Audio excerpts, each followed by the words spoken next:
Masa lus-lus motor bisa 2 jam? Manggil istrinya gendut sini. Anak-anak Tuhan Yesus, dia romantis sama istrinya dan romantis sama suaminya. Jangan bilang sama saya nggak biasa. Menikah bukan melakukan yang biasa, Tapi menikah melakukan yang terbaik dan terindah, teristimewa buat orang yang kita cintai. Kadang-kala saya doain anak-anak muda saya menangis. Karena hidup di zaman saudara sekarang ini keras. Zaman orang tua saudara dulu, zaman oma-opa saudara dulu jauh lebih mudah. Dulu mau beli blue film aja masih mesti cari kok. Sekarang cuma tinggal di jempol kok. Dosa makin dekat. Dosa makin murah. Dosa lagi obral saudara.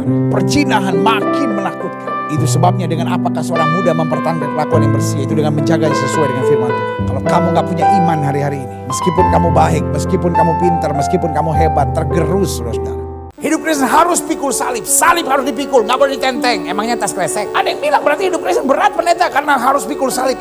Tergantung gua. Apakah kalau saya pikul salib saya harus menangis? Hidupku yang sengsara. Haruskah saya sambil pikul salib nyanyi? Tuhan, masihkah mau kau mendengarkan doaku? Kalau saya jadi Tuhan, saya tampelin orang yang nyanyi lagu itu.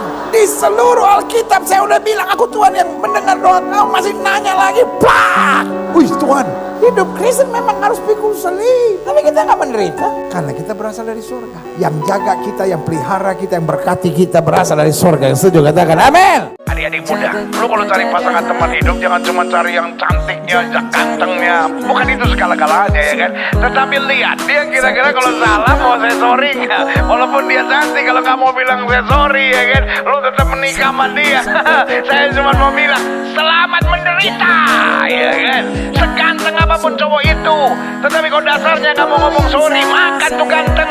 Selamat menderita, saudara. Belajar jadi orang yang kalau salah berani bilang sorry. Kalau kita judi, minum, mabuk, gak pernah percaya Tuhan, lalu pikir mati masuk surga, kau pikir kau ada orang dalam ke apa? Banyak orang sedang diintimidasi setan dengan false truth, kebenaran palsu. Apa itu false truth?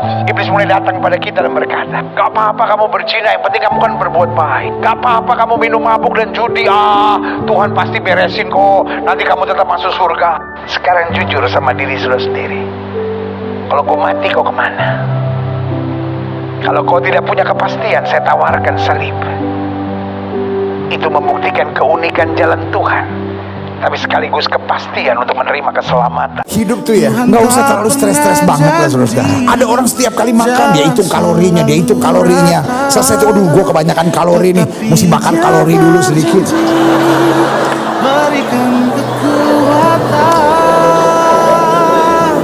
Kesimpulan saya gini, saya bukan nganjurin saudara untuk makan tidak sehat. Buat saya gini, saudara bangun pagi, belajar tiap pagi, berdiri di sinar matahari pagi, belajar tarik oksigen setiap pagi, belajar ada gerak, hati bersih, pikiran bersih, nggak pernah dendam, nggak pernah benci orang, hidup bersyukur dengan apa yang ada. Tuhan berkati 70 tahun, 80 tahun aja nyampe saudara. Kita bahagia bukan karena kita tidak punya masalah. Kita bahagia bukan karena semua yang kita impikan terjadi. Ada banyak orang sedang menangis hari-hari dan berkata, orang yang berbahagia pendeta, yang mama papanya gak cerai seperti saya gitu pendeta.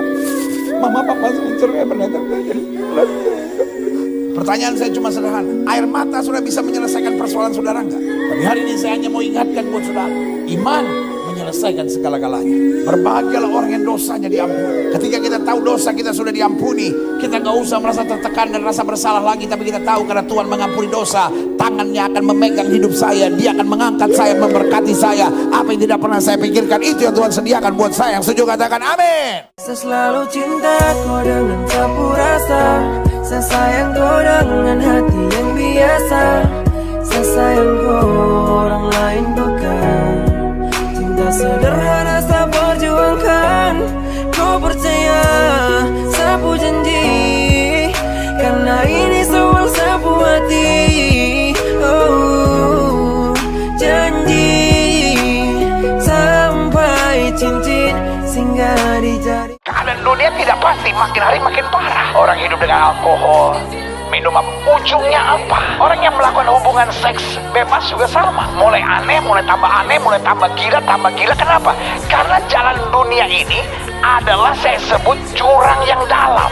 Kepuasan dunia ini tidak ada ujungnya. Orang yang hidup dalam perzinahan akan menggali keadaan yang lebih buruk lagi, lebih gila lagi. Kenapa? Karena gak ada kepuasan. Orang yang bebas, orang yang merdeka adalah orang yang tidak mau diperbudak oleh hawa nafsu dunia. Orang salah paling senang mencari kesalahan orang. Kalau saudara orang salah yang senang mencari kesalahan orang, engkau sedang dipermainkan oleh setan supaya engkau tetap tinggal dalam kesalahan. Ada banyak suami-suami yang sudah selingkuh, ditegur istrinya malah ngamuk. Kamu dasar perempuan yang tidak percaya sama suami. Pak, bertobat. Kau yang selingkuh, istri yang kau maki-maki. Nanti kalau udah terbukti, ya tapi kan saya selingkuh gini karena istri saya gak pernah perhatian saya. Pak, bertobat. Ketika orang yang sudah salah mampu merekayasakan kondisi sampai orang benar yang meminta maaf, saya mau beritahu, engkau sudah sungguh-sungguh parah. Engkau sudah sungguh-sungguh dikendalikan dan diikat oleh iblis. Dan kau harus bebaskan diri. Dan hari ini pastikan kau dimerdekakan oleh kemuliaan. Kalau apapun yang kita kerjakan dasarnya kasih, maka kasih mendorong kita untuk memiliki beban, untuk berbuat lebih lagi, untuk berbuat lebih lagi. Kenapa? Karena kita mengasihi Tuhan dan mengasihi sesama. Jadi kalau orang bilang dirinya dalam terang, tapi yang dia buat cuma cari kesalahan, cari kesalahan istrinya, cari kekurangan istrinya, cari kesalahan suaminya, cari kekurangan suaminya. Semua orang pokoknya yang dia lihat kekurangan. Dia masuk ruangan, selalu yang dia lihat kekurangan. Dia lihat makanan, yang dia lihat kekurangan. Buat saya di mata, di otak, dan di hatinya ada belenggu setan. Sorry kalau saya ngomong apa nih. Dan ada banyak orang gak sadar, karena dia pikir kerasukan setan itu berarti saya gak kerasukan setan. Ada orang yang ikut setan memang komited. Dia tahu itu dosa dan dia tetap jalani. Tapi ada orang tertipu, dia pikir it's okay. Dia gak sadar bahwa dia sebetulnya sudah dibelenggu oleh iblis. Engkau harus sadar, di dalam dirimu gak ada kasih. Kalau di dalam dirimu kau gak suka lihat orang senang, dan engkau senang lihat orang menderita. Bapak, ibu, adik-adik muda, kalau itu engkau cepat bertobat. Kenapa kau menolak pornografi? Pada orang muda sekarang bilang, ah gak apa-apa, itu kan untuk pengetahuan. Pengetahuan apa? Roh setan menguasai hidup saudara. Terlalu banyak anak-anak muda hari-hari ini hidup dengan onani, masturbasi. Kenapa? Karena tontonannya selalu hal-hal yang sifatnya najis, saudara. Dan ini yang saya mau bilang sama saudara, seks itu seperti macan tidur, jangan dibangunkan sebelum pada waktunya. Kenapa anak-anak muda sekarang sedang bingung? Kenapa ya kok dorongan seksual saya begitu tinggi sampai akhirnya saya lakukan onani, masturbasi? Kenapa ya saya mudah sekali terbujung dengan kekasih saya, disenggol sedikit terus kayaknya naik itu dorongan seksual. Tapi setelah melakukannya saya menyesal karena sudah buka pintu terlalu lebar. Berhenti nonton tayangan-tayangan cabul, berhenti baca bacaan cabul, berhenti lihat gambar-gambar cabul. Dalam nama Yesus, itu merusak otak, jiwa, pikiran dan hidupmu. Engkau orang muda yang sedang mau dipersiapkan Tuhan hal yang baik, jangan rusak dirimu dengan hal yang cabul itu. Jangan merasa semua perempuan pasti benar, karena yang ganggu laki saudara juga perempuan. Semua laki-laki gila pendeta, tapi kalau semua perempuan benar, dia mau gila sama pohon pisang. Ngerti nggak mau saya? Ya tapi kan wanita lemah, sudahlah, jangan wanita bela wanita, tetap saja saudara-saudara. Berarti wanita yang ganggu suami saudara adalah wanita yang sadar bahwa dia menghancurkan wanita lainnya. Berarti buat saya itu tindakan bukan hanya salah, bukan hanya jahat, tapi juga tindakan ini biadab. Jadi wanita jangan bangga dengan gender, semua perempuan pasti benar. No. Ini bukan soal gender, ini soal iman. Saya ketemu banyak laki-laki yang baik yang istrinya yang selingkuh. 3 kali selingkuh masih diterima oleh suaminya. Mungkin sebagian orang menatap saya, itu suami baik atau goblok sebetulnya pendeta. Buat saya baik. Tapi saya juga ketemu ada wanita yang baik, suaminya yang selingkuh. Ya kan, artinya it's not about the gender, it's about faith. Bagaimana serangan setan, tinggal persoalannya kita mau menang atau tidak. Ketika engkau dijahatin orang, ketika engkau dicurangin orang, ketika engkau sedang menghadapi rekayasa busuk yang menakutkan dalam hidup saudara, gak usah panik. Kita gak usah jadi orang yang akhirnya parno. Aduh jangan-jangan begini, aduh gimana kalau begini ya pendeta. Aduh saya takut pendeta. Berdiri tegak dan berkata, kalaupun orang mereka-rekakan yang jahat, Allahku mereka-rekakan untuk kebaikan bagi hidup saya. Yang setuju katakan amin. Sehingga hidup Kristen tidak mengharapkan sebuah kehidupan yang mudah. Hidup Kristen tidak mengharapkan kehidupan yang nyaman. Tapi hidup Kristen selalu punya kepastian dalam segala langkah. Kalaupun manusia menjahati saya, kalaupun manusia mencurangi saya, Allah meluputkan saya. Sama-sama bilang saya diluputkan. Hati-hati dengan wanita yang mau menyeret pria dengan pesonanya, dengan segala penampilan-penampilan yang bisa menyeret hasrat kaum pria. Laki-laki jangan bodoh, jangan punya sexual mind.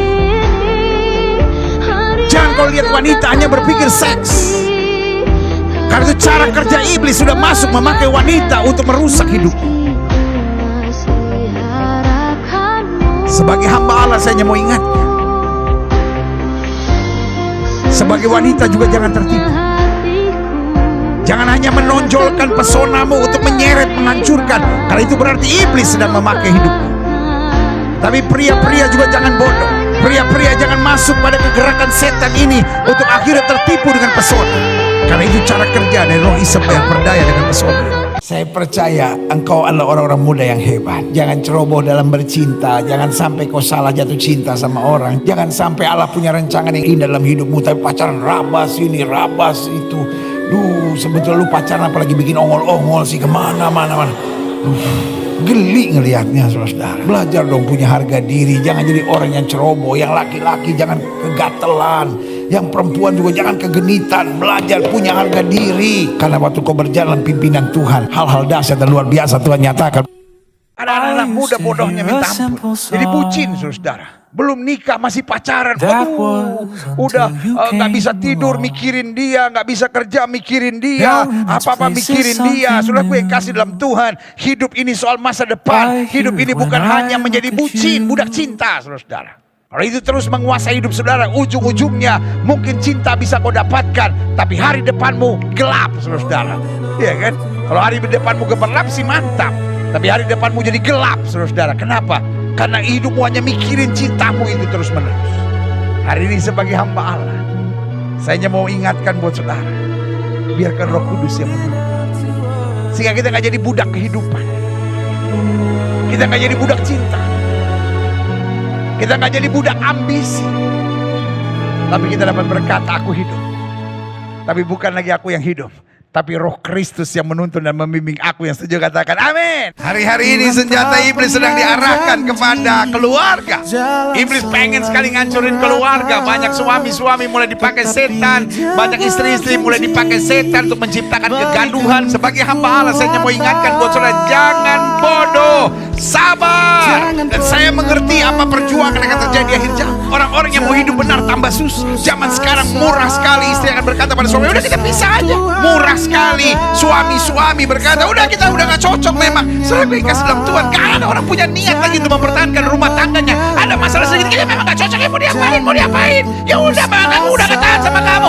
Dalam nama Yesus, setan sudah menguasai hidup saudara. Saya hanya mau ingatkan buat saudara, hari-hari ini untuk hidup mempertahankan sesuatu yang benar, mempertahankan prinsip nilai-nilai kerajaan sorga akan makin bertambah berat. Tapi ingatkan diri saudara sendiri, aku masih punya Tuhan, aku masih punya pengharapan, aku akan tetap beriman. Tuhanku, Yesus kekuatanku. Ibu, siap rugi? Bapak, siap rugi? Kenapa rumah tangga bercerai? Karena gak ada yang mau ngalah. Kalau sudah tanya sama saya, kenapa orang mau bercerai? Jawaban saya sederhana, karena gak ada yang mau rugi, gak ada yang mau ngalah. Yesus bilang, karena ketegaran hatimu. Dengan lain kata, karena kepala batumu itu. Kalau saja suami mau ngalah, kita bisa ngalah juga kebanyakan. Barang siapa rela kehilangan nyawanya, justru akan mendapatkan. Paulus bilang apa yang dulu kuanggap kebanggaan, yang menjadi kebanggaan kita biasanya siapa sih? Harga diri. Oh, saya pendeta. Lu punya harga diri terlalu tinggi, saudara. Sehingga apapun, oh harga diri, harga diri, harga diri. Kita harus membiarkan harga diri kita serendah-rendahnya. Karena memang kita hamba, supaya kita bisa diangkat oleh Tuhan setinggi-tingginya bagi kemuliaan kerajaan, yang setuju katakan amin. Dunia makin penuh dengan orang-orang egois. Dunia makin penuh dengan orang-orang kepala batu. Dunia makin penuh dengan orang-orang yang hanya menekankan harga diri, mencari kepentingan diri sendiri. Dan dengan egois, kepala batu, dan mementingkan diri sendiri, ujung-ujungnya kita menyakiti banyak orang, kita menyengsarakan banyak orang, kita merugikan banyak orang. Tetapi orang yang sudah mengalami kasih Tuhan dalam hidupnya, dia tidak akan menjadi orang-orang yang kepala batu. Dia tidak akan jadi orang-orang egois. Dia tidak jadi orang-orang yang mementingkan diri sendiri, tetapi dia mau menjadi orang yang mau berkorban, siap rugi dengan hati yang melayani untuk menghadirkan damai dan menyatakan kasih yang sesungguhnya, yang setuju katakan amin. Tanpa kita siap rugi, kita hanya menjadi orang yang menyebalkan dan menyusahkan orang lain. Tapi kalau kita siap rugi, siap berkorban, siap menderita, maka sesuatu yang besar akan terjadi dalam hidup saudara, yang setuju katakan amin. Kalau kita menyebut diri Kristen lalu pacaran, lakukan hubungan seks sebelum nikah, itu kan namanya kita bikin malu nama Tuhan. Kalau kita kompromi dengan dosa, kita jadi orang muda yang melawan orang tua, kita jadi orang muda yang malas, kita jadi orang muda yang membuang waktu percuma, kita menjadi orang muda yang suka ngomongin orang, kita jadi orang muda yang suka berkhianat, kita jadi orang muda yang pacaran sama suami orang, kita jadi orang muda yang pacaran sama istri orang, kita rebut pacar orang. Saudara yang kasih dalam Tuhan, kita akan bikin malu nama Tuhan. Karena orang akan berkata, katanya orang Kristen, katanya anak Tuhan, kok seperti itu? Ingat, in your shoulder you carry the name of Christ. Orang-orang muda dengar baik, di atas pundakmu kau bawa nama Tuhan Yesus. Kita harus siap sedia untuk tidak bikin malu nama Tuhan. Apapun yang terjadi kita bilang, Tuhan biar saya rugi, tapi satu yang saya jaga, saya tidak mau bikin malu nama Tuhan. Saya justru mau supaya orang melihat kehidupan saya, sikap saya, keputusan saya, langkah saya, mulut saya, lalu perbuatan keseharian saya justru mempermuliakan Kristus, bukan mempermalukan Tuhan. Yang setuju katakan haleluya. Bu, suami ibu pernah ngecewain ibu nggak? Bukan cuma pernah, pendeta, terus menerus pendeta. Orang-orang yang bilang sama saya, wah dia janjinya tidak pernah meleset. Pada dasarnya setiap manusia pasti pernah meleset. Makanya selalu saya bilang, kalau sudah kecewa sama pendeta, sudah kecewa sama manusia biasa, nggak usah digede-gedein. Orang juga banyak yang kecewa sama lu. Iya dong, ada orang melukai saya, saya sakit hati. Jawaban saya sederhana, apakah engkau tidak pernah melukai orang? Kalau engkau tidak pernah melukai orang, engkau berhak untuk sakit hati. Tapi kalau engkau pernah melukai orang, tersenyumlah pada Tuhan dan bilang, Tuhan, satu sama, saya melukai dan sekarang saya dilukai. Cuman firman Tuhan yang bisa kita pegang. Keadaan mulai seburuk apapun, pegang firman Tuhan dan bilang, pokoknya kalau aku tidak milik ke kiri maupun milik ke kanan, hidup aku diberkati, aku tidak turun tapi naik.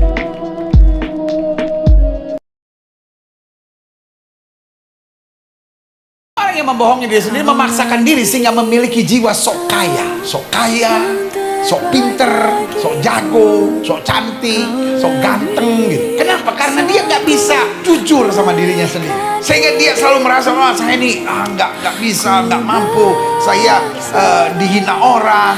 Saya kasih dalam Tuhan, urusan apa pandangan orang tentang kita? Saya nggak bisa atur pikiran orang tentang saya, tapi saya bisa atur pikiran saya tentang orang. Kenapa saya mesti pusing mikirin si ini harus berpikir begini tentang saya, si ini harus berpikir ini tentang saya? Kau pikir kau pegang remote kah? Ketika kita bisa jujur sama diri sendiri, orang mau bilang apapun, selama saya tidak milik ke kiri pun maupun milik ke kanan, Tuhan yang akan membela saya dan melakukan perkara besar di tengah-tengah saya. Setuju katakan amin. Kalau kita membahas keluarga, yang pertama ada orang-orang yang setuju no divorce. Apapun alasannya no divorce. Tetapi ada orang yang setuju divorce. Dan orang kalau udah setuju divorce, dia akan pakai little things in the Bible supaya membenarkan, membackup apa? Pandangannya. Nah, pandangan ini bisa disatukan nggak? Dari zaman Tuhan Yesus saja nggak bisa, saudara-saudara. Karena orang-orang Farisi bilang, kalau kamu bercerai, kamu harus memberikan surat cerai. Mereka tanya sama Yesus, Musa kan perintahkan begitu. Yesus bilang, dari mulanya tidak demikian. Nah, ada orang-orang yang setuju divorce dengan alasan-alasan tertentu. Kalau kita udah nggak cocok ribut terus, akhirnya rumah jadi neraka, boleh cerai. Sebagian bilang, apa yang dipersatukan Tuhan tidak boleh diceraikan oleh manusia. Tapi kalau kita tidak dipersatukan oleh Tuhan, berarti boleh dong diceraikan. Mateng, saudara. Makanya saya senang dengan istilah Yesus, dari semula tidaklah demikian. Karena ketegaran hatimu. Kamu cuma cari pembenaran. Jangan adik-adik muda baru masalah diputusin sama pacarnya gara-gara sampai di sini kisah kita. Jangan kau tangisi keadaannya karena kita sudah berbeda.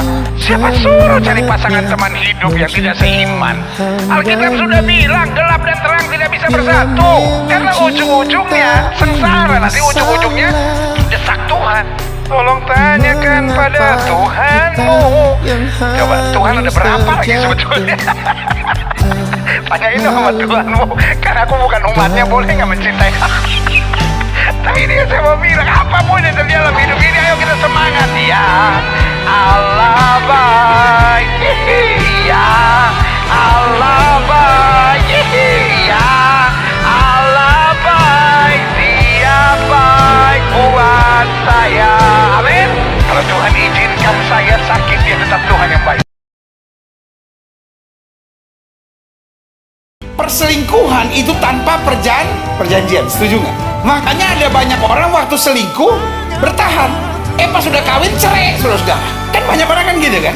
Dia punya istri baik, lalu akhirnya selingkuh, cerai. Akhirnya kawin nggak sama selingkuhannya? Banyak kan juga enggak. Karena waktu udah mulai makin dekat, perjalanan malah putus. Atau dia akhirnya menikah, baru setahun 2 tahun cerai lagi, saudara-saudara. Kenapa? Karena iblis selalu mau bermain dengan apa? Keuntungan dan kenikmatan tanpa apa? Perjanjian dan komitmen. Padahal yang setan rancangkan adalah apa? Kehancuran dan untuk sementara kelihatannya masing-masing untung dan tentram, tapi masa depannya hancur, hidupnya penuh dengan kekacauan. Anak-anaknya kacau, masa depannya kacau, segala sesuatunya hancur dan kacau. Sama-sama bilang sama saya, hancur dan kacau.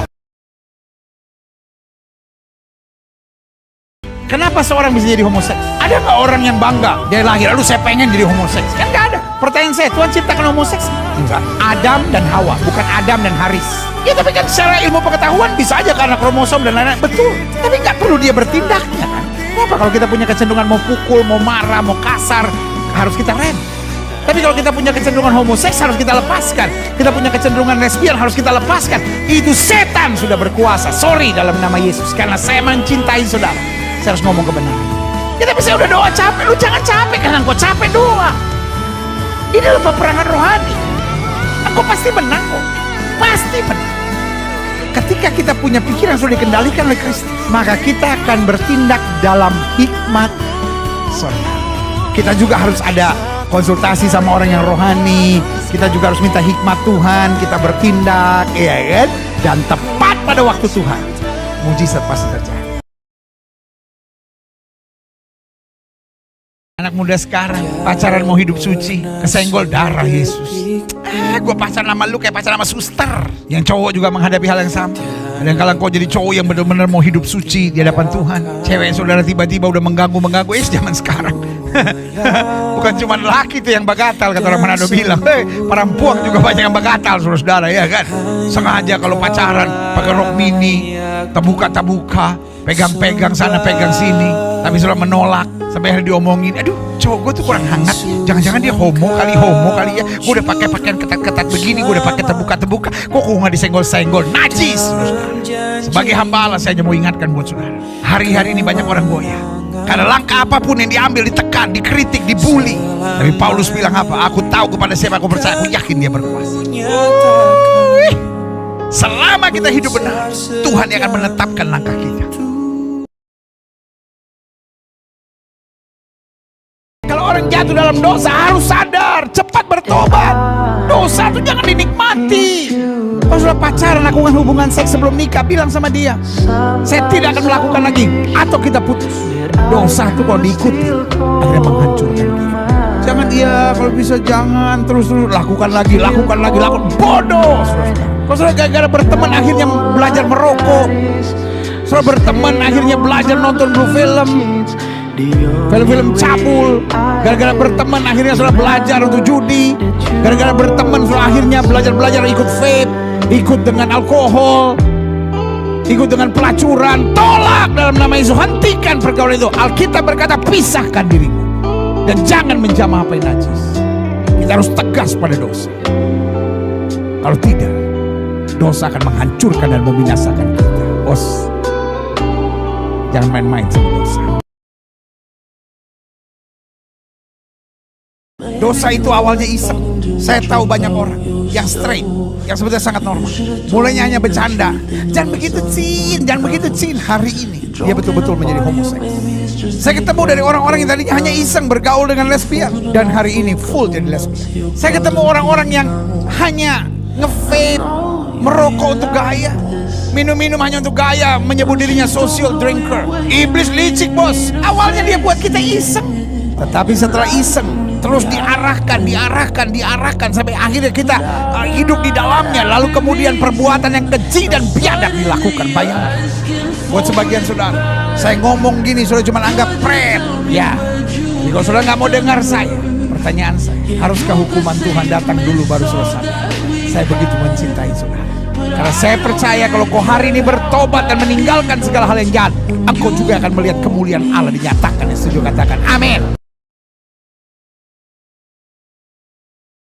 Apa yang kamu ingin orang perbuat kepadamu, perbuatlah itu kepada orang lain. Dan itu juga berarti apa yang kamu tidak ingin orang perbuat kepadamu, jangan perbuat itu kepada orang lain. As simple as that. Kalau kamu gak suka dimaki, jangan maki. Kalau kamu gak suka diomongin orang, jangan omongin orang. Kalau kamu gak suka dikhianati, jangan mengkhianati. Kalau kamu gak suka dijahatin orang, ya jangan jahatin orang. Kalau kamu tidak suka diperlakukan tidak adil, ya jangan perlakukan orang tidak adil.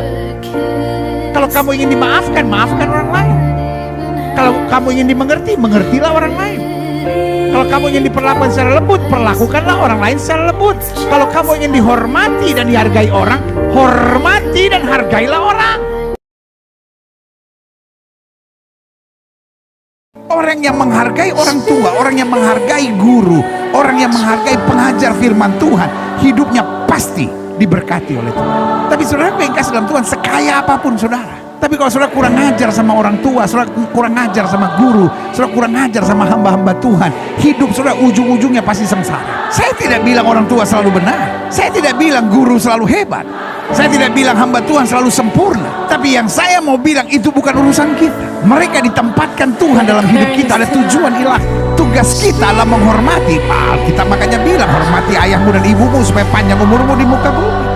Saya mengetuk hati para orang tua, beri waktu yang khusus untuk mendidik anak-anak saudara. Pastikan nilai-nilai kerajaan sorga kita berikan. Karena saya terlalu percaya orang yang tidak bisa menghargai orang tua, orang yang tidak bisa menghargai guru, orang yang tidak bisa menghargai hamba Tuhan adalah orang-orang yang tidak punya nilai dalam kehidupan.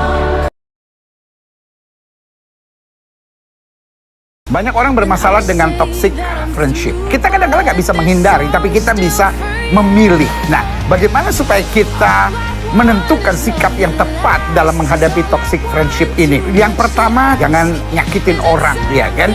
Tetapi sadar bahwa kita mungkin nggak bisa merubah orang, tapi kita bisa menentukan sikap kita supaya racun itu tidak masuk dalam diri kita. Lalu yang kedua, belajar tetap punya prinsip gitu, ya kan? Bahwa kita tetap memegang nilai-nilai kehidupan yang berkualitas dan berintegritas. Lalu yang ketiga, pada prinsipnya kita bisa say hi to everyone, tetapi kita kan nggak usah blend in sama semua orang gitu. Biarlah yang kita blend in hanya yang sama-sama bisa membangun, bisa menguatkan, bisa menuntun kita pada hari depan yang berpengharapan. Toxic friendship jangan sampai mengganggu kehidupan kita, tetapi menjadi pelajaran yang berarti dan penting buat hidup kita. Tidak selamanya semua orang di sekitar kita bisa persis seperti kita harapkan. Tidak segala hal dalam hidup ini kejadiannya bisa persis seperti yang kita sudah persiapkan. Ada kalanya ada orang-orang bertindak menyebalkan dan menyakitkan kita. Ada kalanya situasi hidup begitu melukai kita, tapi kita pegang Roma 8:28. Allah turut bekerja dalam segala perkara untuk mendatangkan kebaikan. Bahkan Tuhan bisa merubah ratapan kita menjadi tarian. Makanya Alkitab bilang orang benar akan hidup oleh iman. Apapun yang terjadi, jangan kita dendam. Jangan kita benci, karena kedendaman dan kebencian itu tanggungan yang sangat berat. Kedendaman dan kebencian adalah ikatan iblis yang merusak dan merasuk hidup kita. Hari ini sebagai hamba Allah saya hanya mau ingatkan, yuk kita sama-sama ya, lepas segala kebencian, kedendaman. Dan hari ini bilang, Tuhan, aku mau mengasihi. Aku mau mengasihi bukan karena dia berbuat baik kepada aku. Aku mau mengasihi karena Kristus telah mengajar aku untuk mengasihi. Orang kalau otaknya beres, hatinya beres, jiwanya beres, maka yang keluar dari hidupnya juga yang beres-beres. Tapi orang kalau otaknya kotor, hatinya kotor, jiwanya kotor, maka selalu kotoran yang keluar. Jadi kalau hidup kita nggak indah, curigaan sama orang, selalu berpikir negatif, terus dan apa yang bisa kita berikan? Sorry, engkau hanya jadi bahan tersebut. Dan engkau dipakai setan untuk menghambat banyak orang melihat anugerah Tuhan dalam hidup. Boleh nggak sih hidup lebih tenang? Hari-hari ini cukup stresnya manusia, cukup saudara. Dan buat saya, ini sudah ada permainan fear engineering saudara. Orang mau menebarkan ketakutan. Saya nggak yakin Tuhan yang benar merelakan kau menghina siapapun. Yang saya percaya Tuhan yang benar menghargai perbedaan. Engkau katakan kami kafir, kami diajarkan untuk mengasihi dan mendoakan serta berbuat baik buat setiap orang yang memusuhi, menghina, mencaci kamu. Saya bangga jadi anak-anak Tuhan Yesus, karena saya tidak pernah diajar untuk bilang siapapun kafir. Lalu kemudian ada tuduhan. Tapi orang Kristen suka menghina agama lain, katanya domba yang sesat. Itu pun bodoh. Itu pasti dari orang-orang yang tadinya Kristen lalu pindah agama, lalu ngajarin adu domba perpecahan yang tidak jelas, saudara. Domba yang sesat adalah murid-murid Yesus yang meninggalkan Yesus. Makanya di Alkitab saya ditulis, kita sekalian sesat seperti domba, masing-masing mengambil jalannya. Tetapi kejahatan kita ditimpakan kepada Kristus. Kristus menanggung segalanya, supaya barang siapa yang percaya kepada tidak binasa, melainkan beroleh hidup yang kekal. Banyak rumah tangga ribut akhir zaman ini. Kenapa? Karena semua asumsi dan konklusi. Dan karena asumsi dan konklusi, lama-lama labelisasi. Suami saya dasar kepala batu, rumah tangga saya memang udah gak bisa dipertahankan. Iya kan, itu label-label yang setan taruh. Tetapi Tuhan mengarahkan kita dengan rendah hati untuk berdiskusi. Dan diskusi selalu mulai dengan kata tanya. Sayang, boleh gak ini? Pak, ini kenapa sih begini, maksudnya apa ya Pak? Aku belum ngerti nih Pak, sorry kalau aku bertanya. Nah ya kan, orang tua sama anak juga begitu. Nak, maksudnya apa ya nak? Jangan, kamu dasar anak nakal. Banyak persoalan miskomunikasi antara orang tua dan anak, antara mertua dan menantu. Karena yang ada cuma debat didasari pada apa? Asumsi, konklusi, dan labelisasi. Tapi mari punya hati yang terbuka dalam hidup ini, bertanya, mencari diskusi, belajar memahami, belajar mengerti, sehingga kita mencari solusi. Lalu kalau cari pasangan teman hidup, jangan cuma lihat bulu matanya. Bulu matanya pendeta, seperti melambai-lambai nyiur di pantai. Alisnya pendeta seperti semut rang-rang beriring-iringan di pohon enau. Buat apa dia pria gagah ganteng tapi mulutnya jahat? Buat apa dia wanita cantik, bulu matanya melambai-lambai bak nyiur di pantai, tapi mulutnya jahat? Hidup dan mati seseorang dikuasai oleh lidah. Dan hari ini saya perlu ingatkan buat setiap kita, kalau kau mau lihat hari-hari yang baik dalam hidup, jaga mulutmu. Jangan suka memfitnah, jangan suka memaki, jangan suka mengucapkan hal-hal yang jahat dari mulutmu. Biarlah kata-katamu membawa damai, kata-katamu menyatakan kasih, dan kata-katamu menghadirkan hal-hal yang baik. Haleluya. Di akhir zaman akan ada banyak orang yang jadi ateis. Kenapa mereka jadi ateis? Karena mereka merasa agama gak bisa nolong, dan indeed religion can help. Dan kalau kita mau jujur hari-hari ini, kenapa banyak anak-anak muda mulai gak percaya Tuhan? Kenapa banyak anak-anak muda mulai jadi free thinker? Karena capek lihat orang beragama. Orang beragama senangnya menghakimi orang. Orang beragama selalu menjadi sumber kegaduhan. Karena apa? Agama tanpa kuasa ujung-ujungnya sukanya menghakimi. Makanya jelas Alkitab bilang, hiduplah oleh roh, maka kamu tidak akan menuruti keinginan daging. Karena agama tanpa kuasa Tuhan, agama tanpa roh Tuhan, menuntun seseorang hanya pada kefanatikan atau kemunafikan. Dan buat saya, fanatik atau munafik sama jahatnya. Karena sumber banyak kegaduhan, sumber banyak kerusuhan, sumber banyak kekacauan. Orang beragama yang kalau nggak fanatik menjadi munafik. Bersedih dan menyesali keadaan tidak akan menolong apa-apa dalam hidup saudara. Saya tahu buat sebagian saudara, hidup udah kacau banget. Seperti benang kusut yang saudara bahkan nggak tahu mau mulainya dari mana. Utang sudah nyelesain dari mana nggak tahu. Persoalan masa muda saudara, kekacauan dalam hidup saudara nggak tahu mulai dari mana. Seks bebas saudara nggak tahu mau berhenti dari mana. Dosa saudara nggak tahu mau mulai stop dari mana. Tapi sekarang saya bangkit dan saya perbaiki hidup saya, dan Tuhan menyertai saya. Itu Yesus yang kita sembah. Yang sudah rusak, yang sudah hancur, tidak dimuntahkannya, dibetulkannya. Alkitab bilang buluh yang terkulai tidak akan dipatahkannya, sumbu yang sudah pudar nyalanya tidak akan dipadamkannya. Dia adalah Tuhan yang selalu melihat harapan dalam hidup kita. Tidak ada yang terlalu rusak sampai Tuhan membuangnya. Dia pungutnya, dia angkatnya. Dia selalu melihat pengharapan dalam hidup kita. Jangan pernah bilang sudah rusak, tapi bilang saya punya Tuhan yang hebat, yang mampu pulihkan segalanya. Tiba-tiba di masa pacaran saudara ada suara nih, kita kan juga ntar akan nikah, jadi nggak apa-apa lah lakukan hubungan seks. Toh apakah nanti ataukah sekarang, yang penting kan kita udah berkomitmen, jadi nggak apa-apa lah kita melakukan hubungan seks. Toh ada pengamannya, ya kan? Itu kan memang logikanya masuk kan. Pertanyaan saya, itu suara Tuhan atau suara setan? Sorry untuk ngomongnya, ini suara setan jahanam, saudara. Kita harus matikan. Karena suara Tuhan yang akan berbisik kepada kita, kamu kan belum menikah, kamu tidak boleh saling menjamah, kamu tidak boleh membuka pintu buat perzinahan.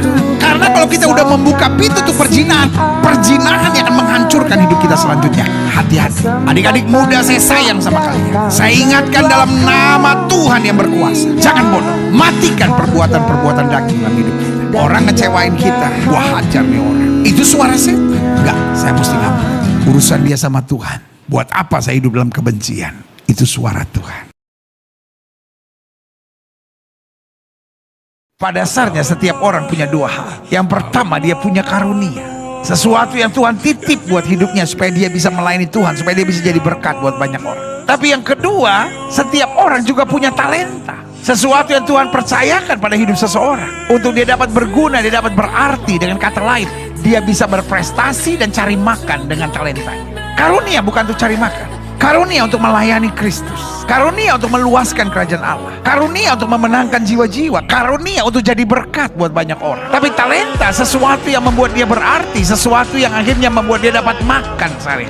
Alkitab bilang apa? Kalau burung di udara Tuhan pelihara, apatah lagi orang percaya. Bagaimana Tuhan pelihara orang percaya? Bukan seperti burung yang dikasih makan, tetapi Tuhan kasih talenta. Talenta adalah sesuatu yang dapat menjadikan hidup kita berarti, berprestasi. Dan bahkan kita bisa hidup karena itu. Jangan hidup karena karunia, tapi kita menghidupkan orang karena karunia. Tapi kita hidup dengan talenta yang Tuhan percayakan buat kita. Haleluya.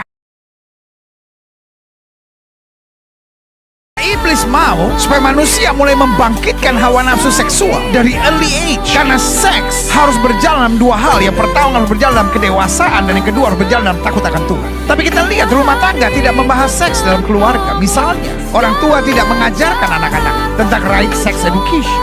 Jadi apa yang terjadi? Orang mengetahui seks dari bacaan-bacaan liar, orang mengetahui seks dari pergaulan. Padahal kalau kita pelajari, seks itu hubungannya dengan komitmen. Seorang yang siap berkomitmen sebagai suami istri baru bisa melakukan hubungan seks. Dan yang kedua, seks harus bagian dari takut akan Tuhan, karena seks adalah bagian dari rancangan Allah untuk kebahagiaan suami istri. Nah, ini yang dirusak oleh setan. Sehingga di akhir zaman ini kita lihat orang yang sudah menikah tapi hidup dalam percabulan. Adik-adik muda hidup dalam percabulan, dan yang paling mengerikan, pejabat-pejabat jatuh dalam dosa percabulan. Dan kalau orang otaknya sudah rusak dengan percabulan, maka roh-roh cabul itu akan menguasai hidupnya, dan manusia akan susah lepas dari roh percabulan. Karena roh percabulan ini adalah ikatan yang berbahaya.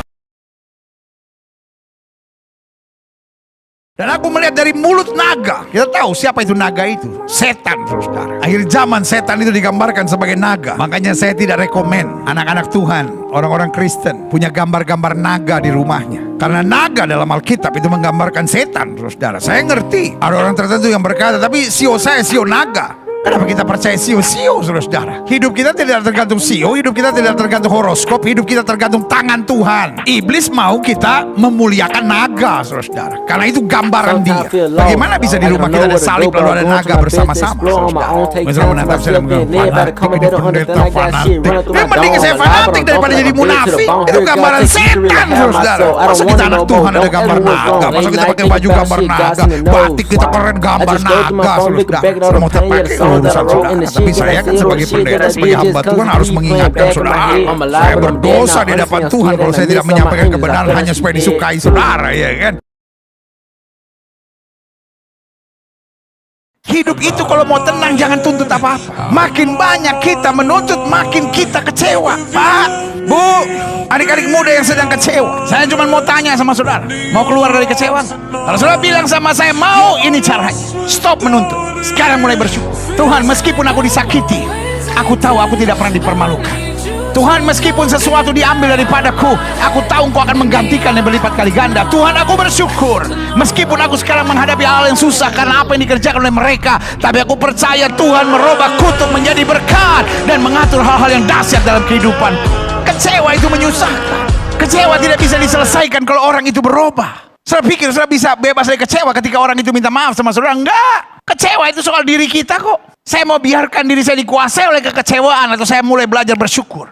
Dengan saya bersyukur, saya kemudian akan punya jiwa melayani. Karena saya punya jiwa melayani, maka saya akan punya jiwa yang selalu memberi dan siap berkorban. Jangan selesaikan masalahmu dengan menciptakan masalah yang lebih rumit. Orang tuamu tidak mengizinkan engkau pacaran dengan dia. Lalu engkau berkata, udah kita kawin lari aja. Jangan kawin lari. Motong kuenya capek. Pasti orang tuamu punya dasar kan kenapa. Apakah dasarnya benar atau tidak, ya itu kan nomor 2. Tapi kan dia punya dasar kenapa dia tidak menyetujui.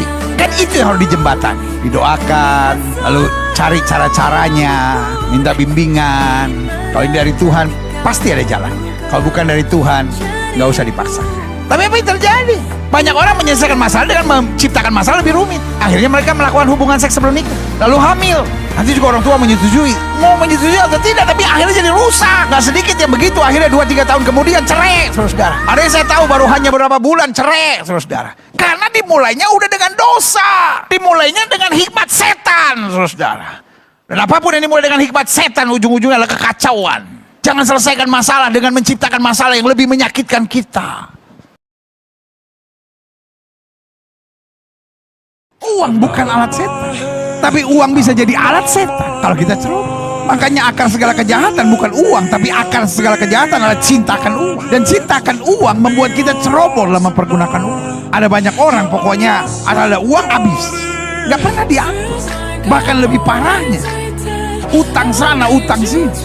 Hidup ini belajar kuasai diri. Alkitab ajarkan kita cukupkan diri dengan apa yang ada. Jangan jadi orang korban iklan apa, saudara.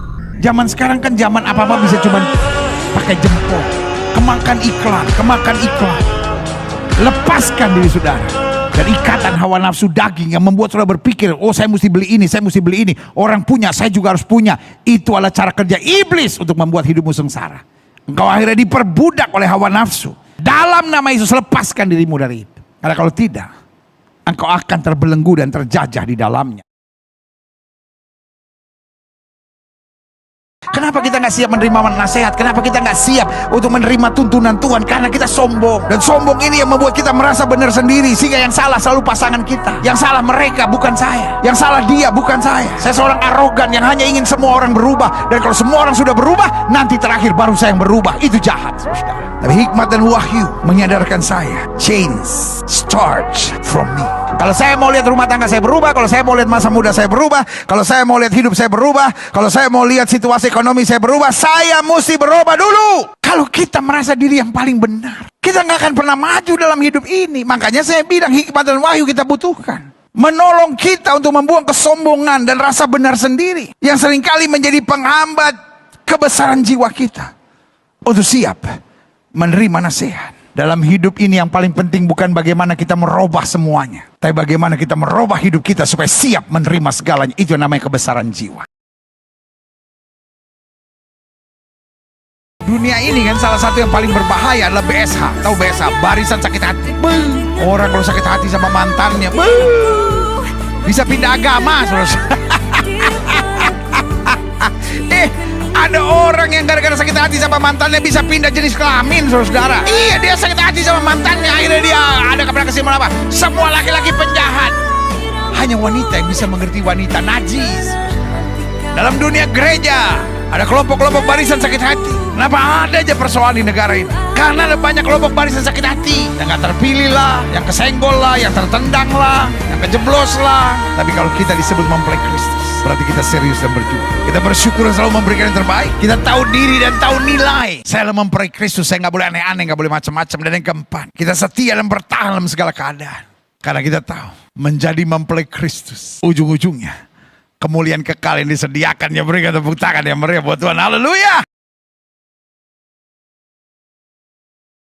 Kita kadang-kadang kalau nggak senang, saudara, muka kita udah muka setan, saudara. Banyak suami kalau nggak senang sama istrinya, mukanya udah muka setan. Banyak istri kalau suaminya ada buat salah, kadang-kadang di depan orang tunjukin muka setan gitu. Nggak bisa mengendalikan diri, ribut sama suami kok di depan orang. Saudara, yang kasih dalam Tuhan, boleh nggak sih dewasa sedikit? Kita anak Tuhan Yesus, salib dipakai, tapi muka yang ditunjukin muka setan, saudara. Adik-adik muda, sorry ya, yang masih pacaran nih, saya ingetin nih, kalau punya pacar, pastikan dia tuh orangnya dewasa, terpelajar. belajar gitu, berpendidikan.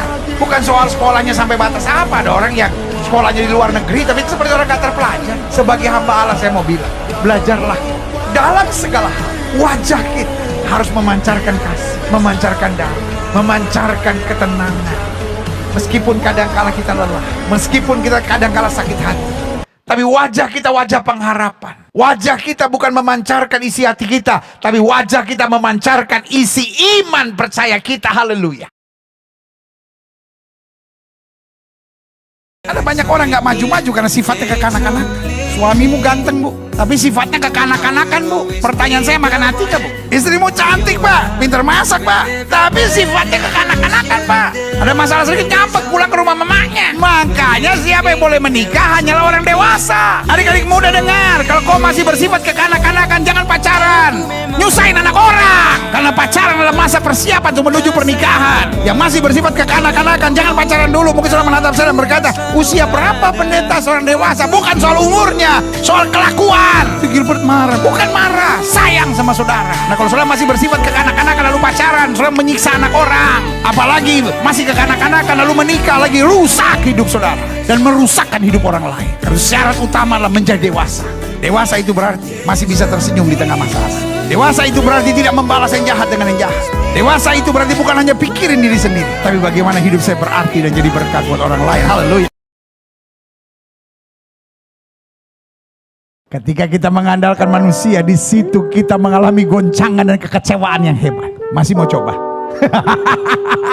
Tantangan saya buat saudara, masih mau coba bos?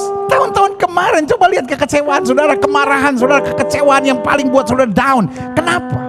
Karena engkau terlalu berharap sama manusia kan? Dan manusia bisa melukai, menyakiti, dan mengkhianati. Dan melukai, menyakiti, dan mengkhianati. Yang paling sakit adalah ketika orang itu paling kita harapkan. Adik-adik muda, orang yang paling kau harapkan ketika melukai, menyakiti, dan mengkhianati saudara, sakitnya sampai ke tulang saudara.